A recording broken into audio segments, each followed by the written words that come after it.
Hi, my name is Barry. I'm a member of the staff and the pastoral team at Destiny Church, and we are at our Hope Hub in the Gorbals.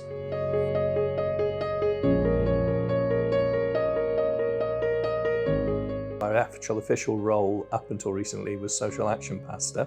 I took this on when COVID struck. We'd already been running as a social action program in the areas. We got this building 20 plus years ago, and we've always run community projects from it. But when I came in, COVID obviously struck, and suddenly we needed to go into action. So the first thing I needed to do was to get all our kitchens in our 3 buildings running and get meals out to people. When we originally did the food bank 20 odd years ago, there was no food bank in Glasgow. There's now, I think, in the range of about 65 to 80 major food banks throughout Glasgow. We went down the avenue of creating the grocery, which was a challenge, but it's worked really well for a few years. But now the pantry system is now flying up around Glasgow. And again, similar to the food bank, we're just looking and starting to say, right, how can we adapt this and add to this to actually address the cause more than just meet the crisis. People are facing many challenges, so we called it the Hope Hub. There's a lack of hope in the world at the moment, so it's somewhere, it doesn't matter what your background is, you can come in, you can feel welcome, and we're just going to try and help you get back on your feet.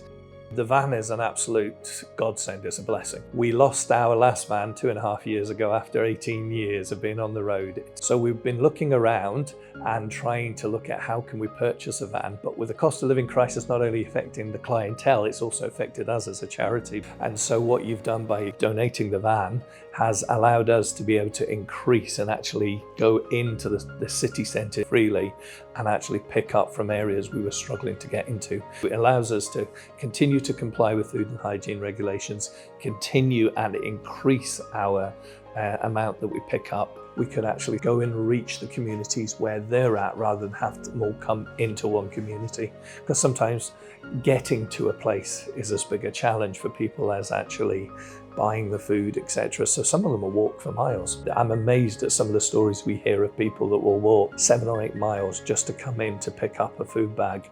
Otherwise they're not going to eat. So if we can go into that community and we can help others in that community, then they begin to see.